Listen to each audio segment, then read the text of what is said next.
Good afternoon. In today's class, we will be seeing the continuation of distance vector routing. In the previous class, we have already seen how the distance vector routing works, and we have seen the statement that in distance vector routing, each node shares its routing table with its immediate neighbors two times. One is periodically, and the second is whenever there is a change.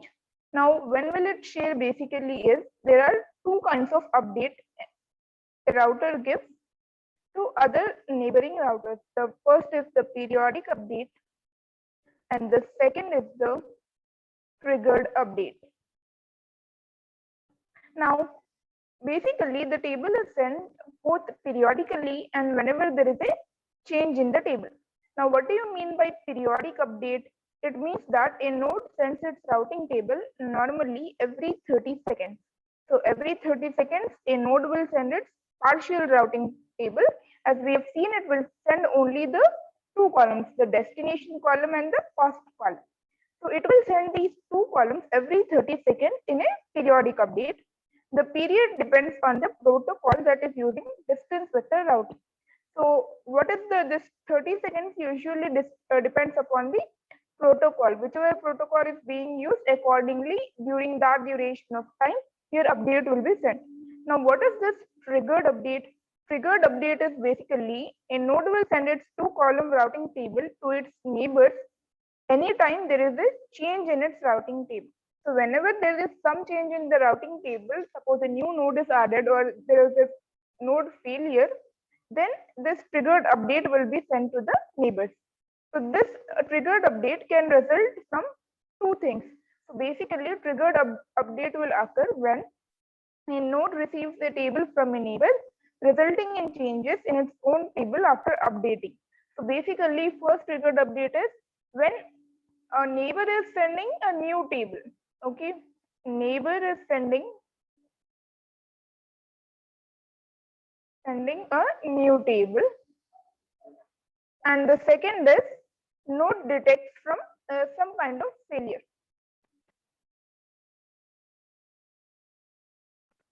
In the neighboring links. So if there is some kind of failure in the neighboring links, then the distance can change to infinity.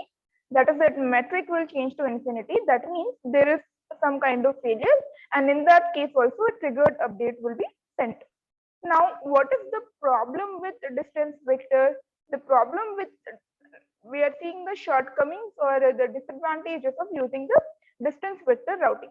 So the first one is the instability.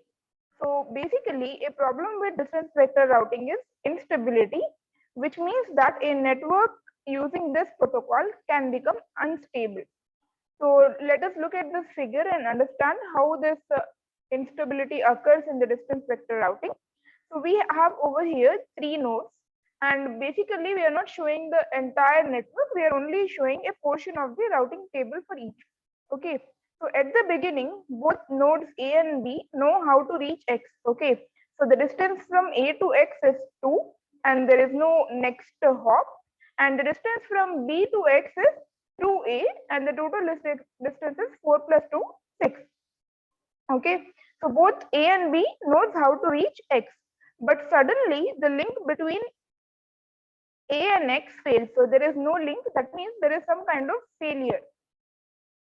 Link failure occurs between A and X. Node A changes its table. So if you notice over here, node A is changing its table. How is it changing? Since node A knows, since we update or B sends it partial table to A, so it will only get these two things. So A knows that B can reach X with the distance 6. So the distance between B and X is 6. And the distance between A and B is 4. So it will add and say that 4 plus 6 is 10 and I am going through B. But A does not know that B itself is using A as the next hop in the case of reaching X. Okay. So if A can send its node A changes its table, and if A can send its table to B immediately, everything will be fine, right? So as soon as the link is down, if A sends its table to B, saying that I'm unable to reach X, then okay, that is fine. But what happens is the system becomes unstable if B sends its routing table to A before receiving A's routing table. So here basically, suppose A did not send the routing table immediately. Then B does not know that A's link to X is down, and B sends its routing table to A. Then in that case, what will A think? This is what will happen. A will think that uh, I I have the route to go to X through B. Although the route to X through B is A. Now what will happen? Node A receives the update and assuming that B has found a way to reach X, immediately updates its routing table. So based on this triggered update strategy, what will A do? Since A's routing table has changed, here A will send its routing table to B. Now what will B notice? B will notice that, okay, so A is having a distance of 10. That means I have a distance of 4. 10 plus 4, 14.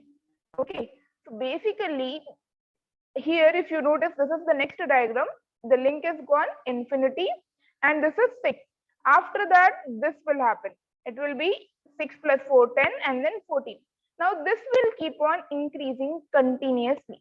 And what will happen at one stage? Now B thinks that something has been changed around A and updates its routing table. The cost of reaching X increases gradually until it reaches infinity. So if you notice over here, now in the next case, what will happen? B will send it again. A will think, okay, so distance to X through B is 14. So it will add 14 plus whatever the distance to B is, 14 plus 4, 18. Then again here it will update 18. This 18 will be passed on to B and this will keep on increasing until it reaches infinity. At this moment, both A and B know that once it reaches infinity, what A and B know, that means it cannot reach X. However, during this time, the system is not stable. When this increase is happening, the system is not stable. Why? Because node A thinks that the route to X is via B and node B thinks that the route to X is via A. So if A receives a packet destined for X, so if basically if there is a packet which has to reach X, then what will A do? It will send it to B. What will B do? B will send it to A, and this will keep on continue and the packet will bounce between A and B, creating a two-node loop problem. So this is known as a two-node loop problem. And for handling this problem, we have a few solutions.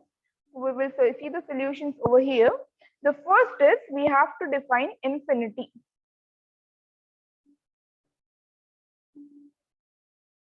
First is defining infinity. That is, there should be a limit until when A and B can keep on passing the packet between each other. The next solution is split horizon. So these are important 2-mark answers or FAQs. And the third is split horizon and Poisson reverse.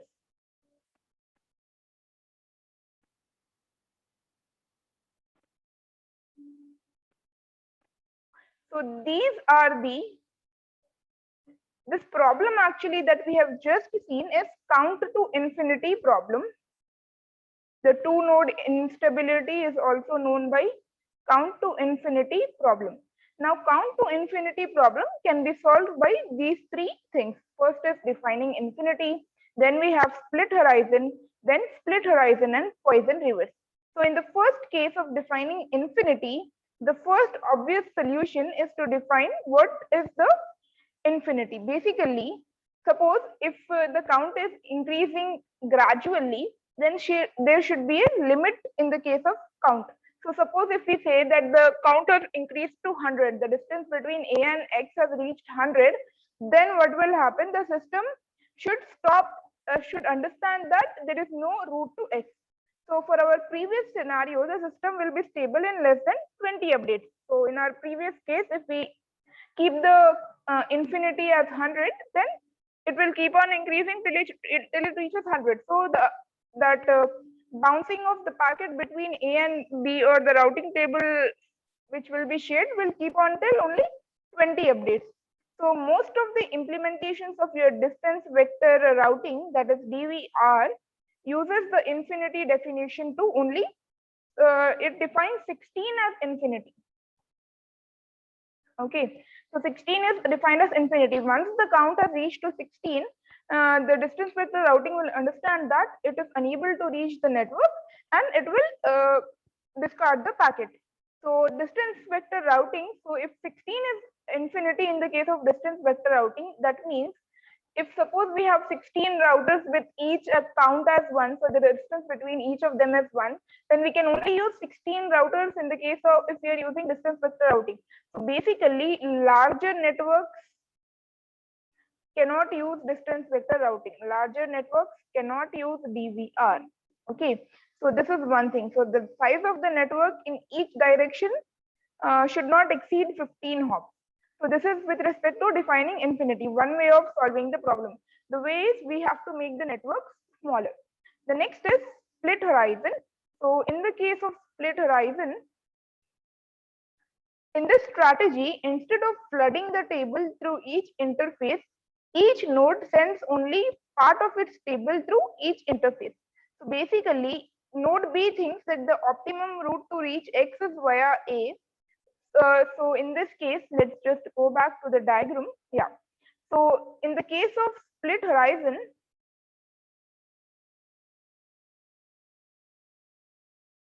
if suppose B has got the information from A to reach X, the information that has come from A, B does not send it back to X. So taking the information from node A and modifying it and sending it back to node A will create confusion. So in the case of split horizon, what will B do? Node B eliminates the last line of its routing table before it sends to A. So what will it do is basically it will remove this wherever it has got the route through A, it will remove that row and it will send the information, the rest of the information to A. Basically, whatever information it has, suppose if you have received a message from your friend, then you won't send the same message to your friend back again. So this is the way split horizon is working. It is not passing the information that it has received from A back to A. So later when node A sends its routing table to B, then node B will also correct. So if node A is sending this routing table with infinity, node B will also correct its table, and the system becomes stable after the first update itself. Both the node A and B knows that they are unable to reach X. So this is with respect to split horizon. Then we have another case where we can, where we can use the strategy which is Poisson reverse. Now, what happens in the case of Poisson reverse is, using the split horizon strategy, it has one drawback. What is the drawback?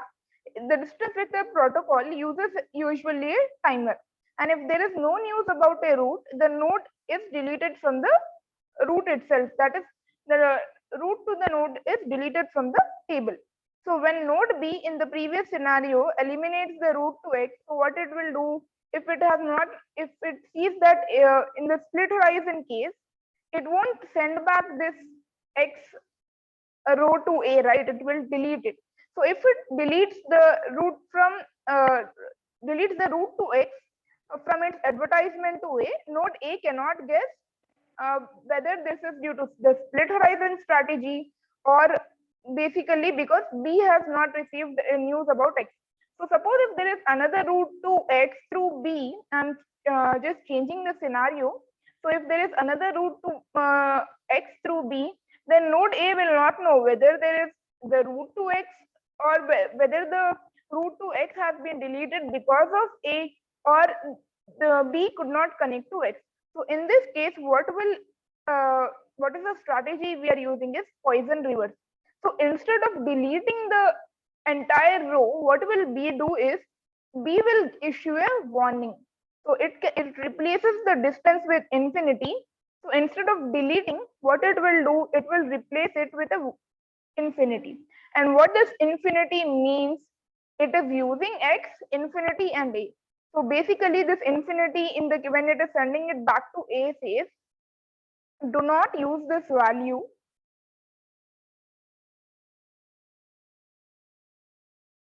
what I know about this route, that is this X node, whatever the route I know about X is coming, the information is from you only.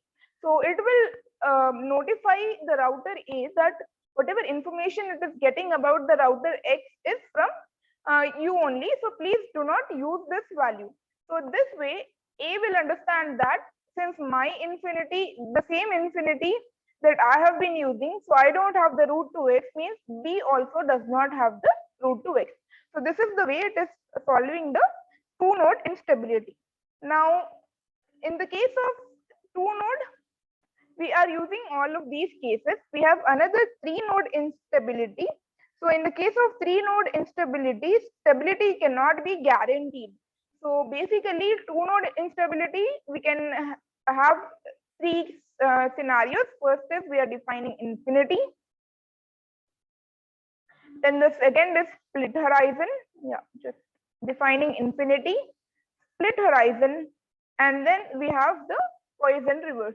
But in the case of three node instability, even this Poisson reverse does not guarantee the stability of the routers.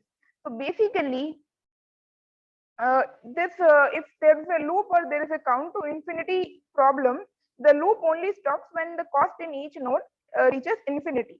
So DVR is not a stable protocol or a stable routing protocol because of this count to infinity problem and the instability which occurs in the router once the distance between two routers, if there is a failure, goes to infinity. And now we know that the distance vector routing is used by the protocol RIP.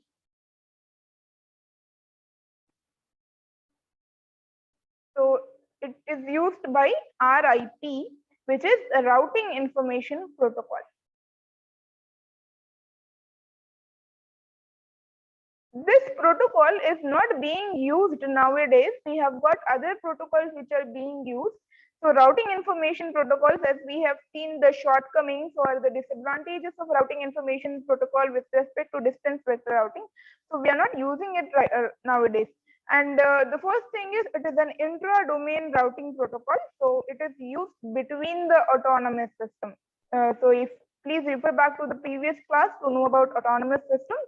So routing information protocol uses intra-domain routing inside the not between the autonomous system, inside the autonomous system. So intra-domain means inside the autonomous system.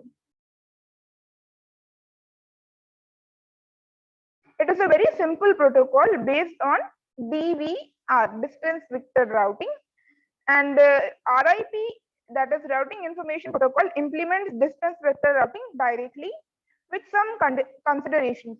So first and foremost, in an autonomous system, we are dealing with routers and networks. So whenever we are talking about autonomous systems, there will be some routers and there will be a few networks or the links. So the routers have routing tables, the networks will not. Second is, this is the first point. The first point is routers will have the routing table, networks won't have the routing table. Second is the destination in a routing table is a network.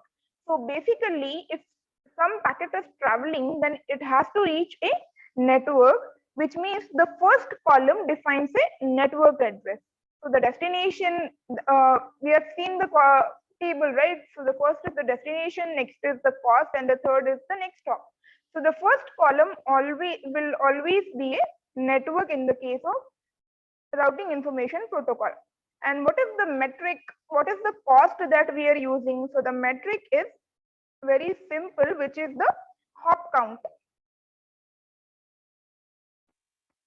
What is this hop count? The distance is defined as the number of links to reach the destination. So whatever, how many links we are traveling to reach the destination, that is the metric, which is known as hop count. And the fourth point is infinity is defined as 16. So if the hop count reaches 16, then what happens is the routers will understand that there is no route to the specific router. So which means that any route in an autonomous system using this RIP cannot have more than 15 hops. So suppose if the distance between or the hop between two routers is 1 in each and every case, then we can have only 15 routers only in the autonomous system. So as you can see, it is a very limited network. So that is also the reason it is not being used nowadays. And the last point is, fifth point, the next node column defines the address of the router to which the packet is to be sent to reach its destination. So the next hop is basically the address of the router. So the first column is the network address and the next hop column is the address of the router. To whichever router it needs, to whichever router we need to send the packet so that it reaches its destination is the next hop, or we are also saying it as next node.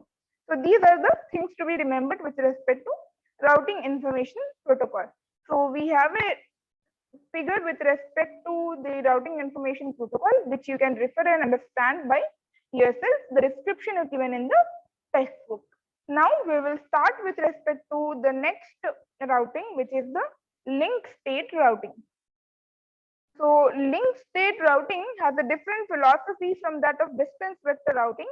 That is, in link state routing, if each node in the domain has the entire topology of the domain. That is, suppose if you're talking about this node A, then the node A will have the list of nodes, how many nodes are there in the network. It will have the list of links, how they are connected, including the type, cost, and the condition of the links. Okay, so the node can use, so link state, whenever we are talking about these two things, so link is basically your network, that is the connection. Okay, let's not write network, we will write the connection, and the state of that link is defined in the table basically. So, and it all, the link state routing uses the Dijkstra's algorithm, which we have seen in data structures and discrete mathematics.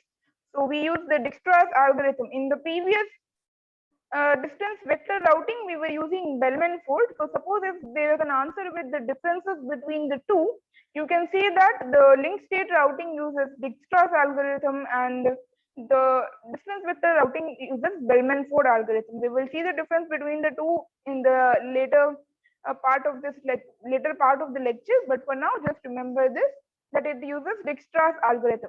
Now, if you remember what is Dijkstra's algorithm, it is the algorithm for single source shortest path. So it uses this algorithm to build the routing table. So here, if you notice this figure, it shows a simple domain with 5 nodes. So we have A, B, C, D, and E, and each node uses the same topology to create a routing table. So if you're seeing, it is using the same network to create the routing table. Okay, but the routing table for each node is unique because the calculations are based on different implementations of the topology. So if you're taking an example for this link state routing, imagine a city. Okay, imagine a city, and in that city, each person will have a map. So imagine in your class, each of you have a phone, and in the phone you have a let's just say you have, each of you have the map of Hyderabad, or you have the map of coming from the destination to your college. Okay, but what will happen is each person, even if they have, so each of you have the same map of Hyderabad, each person takes a different route to reach the specific destination. Okay, so basically, let's say if you are going from college to your friend's home, and 5 of you are traveling individually, then each of you may take a different route to travel to your friend's home. Okay, so this can be an example. So basically, each of you are using the map differently. So in the same way, the link state routing, each of the node uses the topology in a different way. So now the topology is dynamic, that is, it will represent the latest state of each node and each link. So whatever the current state, whether the node is down or down means the node has a failure. So it will show the current state of the node. If there are any changes in any point in the network, the topology must be updated. So this map should be updated. So basically, first and foremost, link state routing is based on the assumption that the global knowledge about the topology is not clear and each node has only partial knowledge. So what is the knowledge that it will have? It will have the type of the node, what is the condition, whether the node is working or it has failed, and the cost, that is the metric between the nodes. So in other words, the whole topology can be compiled from the partial knowledge. So we will see the next diagram here. So A is the state of links. That means A has node A knows that it is connected to node B with metric 5. It is connected to node C with metric 2, and it is connected to node D with metric 3. Now we will go to node B. Node B, what does it know? Node B knows that it is connected to A with 5, to C with 4, and E with 3. Then node C. So this is the state of links that each knows. So although there is an overlap in the knowledge, the overlap guarantees. So we know that A knows that it can travel to C with the metric 2, and C knows the same thing. But this overlap also creates a picture of the whole domain. So in the case of link state routing, what it will do is we will see how it will create the routing table. So first and foremost, in the link state routing, 4 sets of action are required. 4 sets of actions are required to ensure that each node has the routing table showing the least cost from that node to every other node. So first and foremost is creation of the states of the links by each node. So first and foremost, something known as link state packets is created. Now, what is this link state packet? It can carry some information about that link. So it will this link state packet will have the states of the links, that is whether the link is working or whether it is not working. Then the next is this LSPs are sent to every node. So if this link state packet, each LSP from each node is sent to every node, which is known as flooding. So basically you are flooding the network with LSPs. Okay. Now in an efficient and reliable way. And after that, in the third step, what will happen is formation of shortest path tree. So we create the shortest path tree. So over here we use that Dijkstra's algorithm. So once it is flooded, we will form a shortest path tree using the Dijkstra's algorithm, and then finally calculation of routing is done. Calculation of routing is done. It is based on this shortest path tree. So now first and foremost, we will see the first step, how this link state packet is created. So this link state packet usually can carry a large amount of information, but for understanding purposes, we assume that it is carrying some minimum amount of data. So the first thing that it carries is node ID, that is the node identity. The second is the list of links that are needed to make the topology. Then we have the sequence number, which distinguishes between flooding and which distinguishes the packet from the new packet. So because we are sending link state packets, how we were sending the routing table in the case of distance vector routing periodically and when it was triggered, in the same way link state packets will also be sent in those 2 ways, that is periodically and whenever it is whenever there is some change in the routing table. So there will be huge number of link state packets. So to make a differentiation between those link state packets, we have the sequence number, and also then we have the basically the age or the time to leave, TTL.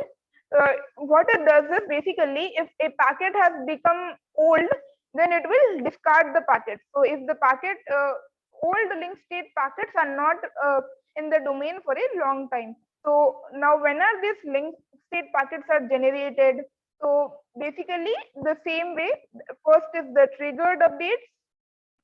So whenever there is a change in the topology of the domain, so then we trigger the link state packet, and then we have the periodic update, the same way as in distance vector routing. So the triggering of the link state packets distributes the distribution is the main way of quickly informing any node in the domain to update its routing table.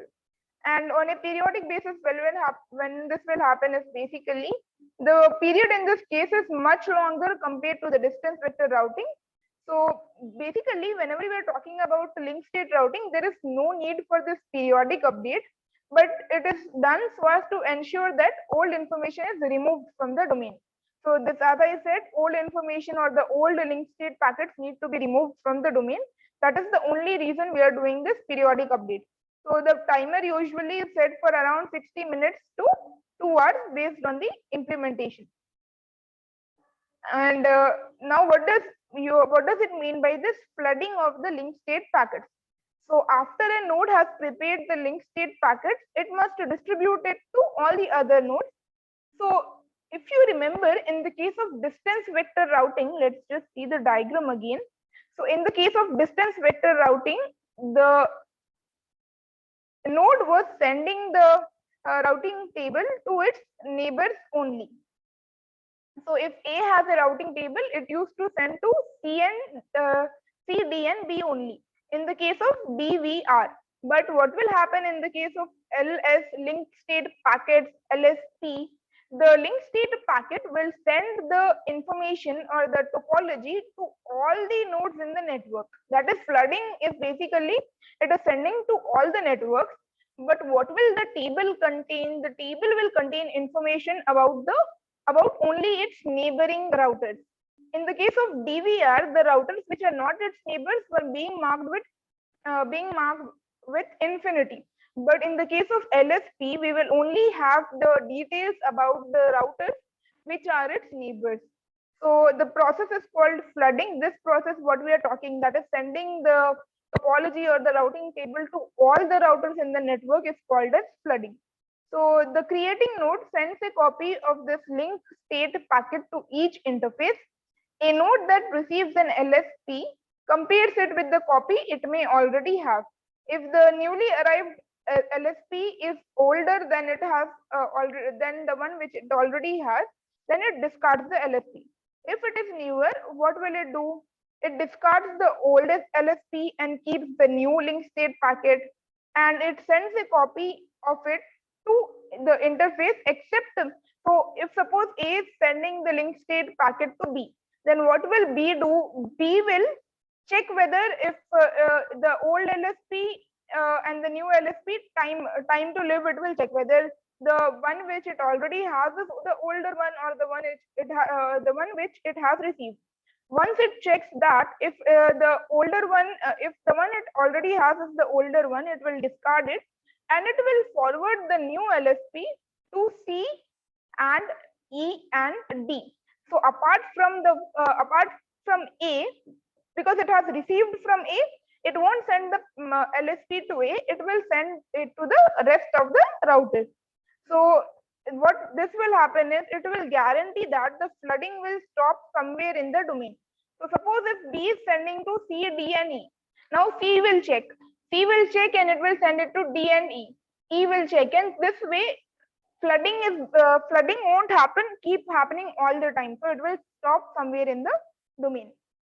Now after that, we have to see the Dijkstra's algorithm.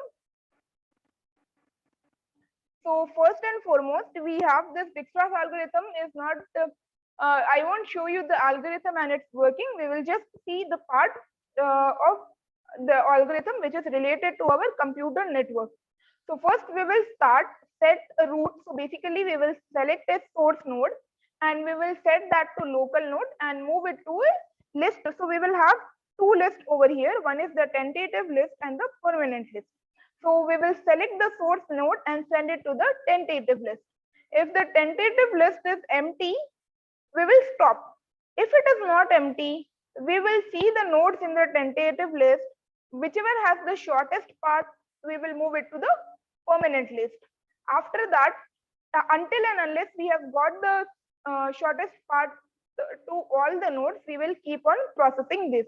So add each unprocessed neighbor of the last moved node to the tentative list, if not already there. If neighbor is in the tentative list with larger cumulative cost, to replace it with a new one.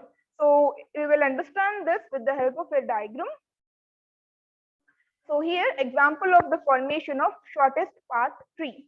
So first and foremost, we are selecting the route, setting route to A and moving A to a tentative list. So let's just maintain a table. So we have the tentative list. No, let's have permanent list first, and this is the tentative list, and this is our root node A. So whenever we are talking about, we are setting the route to A and moving it to the tentative list. Now afterwards, we will see all the routes from A, and we will move it to the permanent list. So in the second step, move A to the permanent list and add B, C, and D to the tentative list. So we have added these nodes over here, B, C, and D. Now, what is the distance from, which is the shortest distance? The shortest distance is C. So we are moving it to the permanent list, AC, and we have added it. The orange one is what we have added and which we are checking right now. So now move C to the permanent list. And what are the neighbors of C? The neighbors of C are E and B. So E is added now to the, already what are there? B, D is there, and we have added E. Okay. Now among these, from C, which is the shortest path. So from C, the shortest path is either, from A, now which is the shortest path remaining from either A or C? The shortest path is D. So we will move the node D to the permanent list. And what we are doing, we are keeping the rest of them as it is, E and B. Okay. So now after that, now which is the shortest path?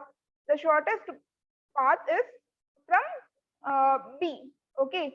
The shortest path is from B. So we are moving B to the permanent list.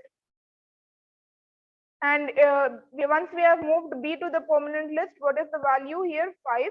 Then finally we have to move E to the permanent list, and this list is empty. That means we have found all the shortest paths. Okay. So now what is the routing table for A? The routing table for A is from node A, the cost is 0. There is no next router. Node B, we know that the cost is 5. Okay. The cost is 5, no next hop. Then node C, what is the cost? Cost is 2. Then what about node D? It has no next router, cost is 3. And for node E, if you notice over here, 2 plus 4, 6, and the next router is C. So that is added, and this is the routing table for node A. This way, we have to perform the routing table for all the nodes by using this single source shortest path or Dijkstra's algorithm. So I'll be concluding the class over I'll be concluding the class with this, and we will continue the next protocol and some of the comparison between the link state routing and the distance vector routing in the next class. So the last protocol which we will be seeing is the gateway protocol, border gateway protocol, which we will continue in the next class.